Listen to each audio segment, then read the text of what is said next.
देखिए किसी क्षेत्र का अगर विकास करना है तो वहां पर आप कॉलेज खोल दीजिए, आप कॉलेज खोल दीजिए, उस क्षेत्र का विकास होता ही हो जाता है।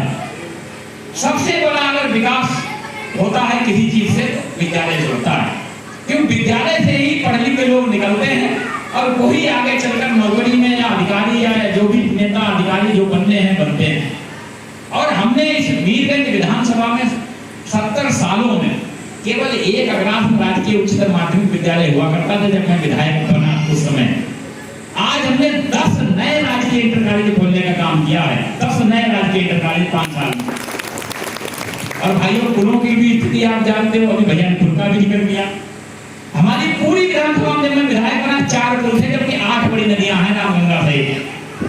भाइयों 4 बड़े पुल थे, आज हमने 9 पुल देने का काम किया है 6 साल में, 9 पुल। आपका कैलाश मणि वाला भी अभी जून में पुल कंप्लीट करा दूंगा। रामगंगा का आपके दोनों पुल बनवाने का काम किया है। और भाइयों रही नरखेड़ा के पुल की बात, यह हमारा दिगना फतेहगंज के बीच 2 पुलों की फाइलें हमारी पड़ी है। ये हमारा दुर्भाग्य है, हमारे प्रयास के बावजूद हमें इस बार पैसा नहीं मिल पाया, लेकिन 100% गारंटी लेते हैं कि पुल आपका बनवा के देंगे, चाहे भले अगली साल करें। ये हम आपको विश्वास दिलाते हैं, क्योंकि हम जिस काम में लगे रहते हैं वो मिलता जरूर है। बाबा कैलाश मणि के पुल के लिए हमें सबसे ज्यादा मेहनत करनी पड़ी, क्योंकि वो पुल इसलिए नहीं बन सकता था क्योंकि 10 किलोमीटर का मानक है, सरकारी मानक 10 किलोमीटर है कि अप और लो डाउन स्ट्रीम में 10 किलोमीटर दूरी होनी चाहिए, लेकिन वहां पर हमारी दूरी 7 किलोमीटर और 8 किलोमीटर थी अप और डाउन स्ट्रीम में। उस पुल की फाइल जब भी जाती थी तुरंत वहां ऊपर जाके कैंसिल हो जाती थी। माननीय मुख्यमंत्री जी के हम आभारी हैं। माननीय मुख्यमंत्री जी के सामने जब मैंने अपना रोना रोया, माननीय मुख्यमंत्री जी ने हमारी बात ध्यान से सुनी और उसको स्वीकृति दे दी। मैं अपने माननीय मुख्यमंत्री जी का आभारी हूँ कि उन्होंने हमारी और आंवला की जनता को ध्यान में रखते हुए वो पुल देने का काम किया। भाइयों और जो भी बड़े काम है, आपकी नजर में भी कहीं कोई बड़ा काम है, उसको आप हमें बताने का काम करें।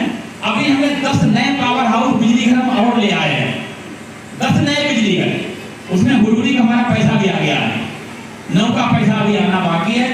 आपके पूरे अभी हल्दी सियोर में भी एक हमें बिजली घर बनवाना है, एक अभी पुलिस चौकी बनवानी है, और वहाँ का इंटर कॉलेज का भी मैं लगा हुआ हूँ, क्योंकि हल्दी हमारा दूर का क्षेत्र पड़ता है, वहाँ पर हमारा चौकी, इंटर कॉलेज और वहाँ बिजली घर, तीनों के लिए मैं प्रयास दूँ। बिजली घर स्वीकृत हो गया है, चौकी भी हमें उम्मीद है कि आज हमें पैसा मिल जाएगा। आज वो 15 बजे हमारी लगी हुई है वहाँ मीटिंग में, लखनऊ हमारी बात हो गई है प्रमुख सचिव साहब से, तो हो सकता है हमें आज 2-3 चौकियों को पैसा मिल जाए, एक हल्दी की चौकी, एक कपूरपुर की और एक गोरा की। इन चौकियों को हो सकता है कि पैसा मिल जाए।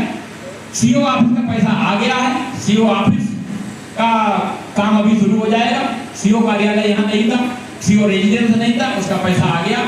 और मीरगंज में भाई साहब को और बता दूं, मीरगंज में एक और हम बड़ा काम करने जा रहे हैं। 10 करोड़ रुपए से, 10 करोड़ की लागत से एक पूरे जिले का हमारा ड्रग वेयर हाउस हम यहाँ पर बनवाने जा रहे हैं।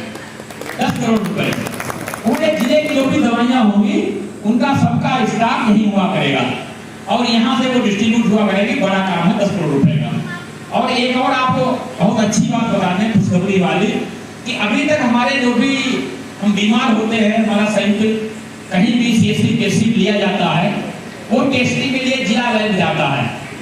अब हमने एक बहुत बड़ी लैब फतेहगंज CSC बनवा दी है, काम चल रहा है। कोई भी हमारा सैंपल फतेहगंज जाएगा और हमें रिपोर्ट शाम तक मिल जाएगी कि हमें कौन सी बीमारी है। हमें अगर कोरोना है, कोई चीज है, कोई बड़ी से बड़ी बीमारी है, उसकी रिपोर्ट हमें तुरंत फतेहगंज से आ जाएगी हमारी, हमें टाइम नहीं लगा करेगा। ये हमारे स्वास्थ्य से जुड़ा विषय है और बड़ी लैब हमारी फतेहगंज में बन रही है। एक जिले में अभी 2 लैब आई थी, एक फतेहगंज में बन रही है, एक बिजली बन रही है। भाइयों ये भी एक बड़ा काम था। और एक और बड़ा काम हमारा बचा था, जिसको ये भाई लोग हमारे लगातार कहते थे कि हम जब नैनीताल जाते हैं तो हमें बरेली घूम के जाना पड़ता है बाईपास। अभी हमने एक नया बाईपास 48 करोड़ रुपए से काम शुरू करा दिया है। संखा अगरास पुल से फतेहगंज से आप सीधे वाया अगरास अभयपुर पहुंच जाएंगे, आपको बरेली जाने की जरूरत नहीं। 48 करोड़ से बड़ा प्रोजेक्ट शुरू हो गया है काम, वो भी आपका काम शुरू करा दिया है। और जो भी काम है, मैं जब आप लोगों के बीच में जब भी आता हूँ, मैं सीधे पूछता काम बताइए, और आप लोग जो काम बताते हो उसके लिए मैं प्रयास करने लगता हूँ। भले ही वो सफलता हमें 2-4 साल में मिल पाती है, क्योंकि एकदम नहीं मिलती। सरकारी पैसा लाना यहाँ हमारे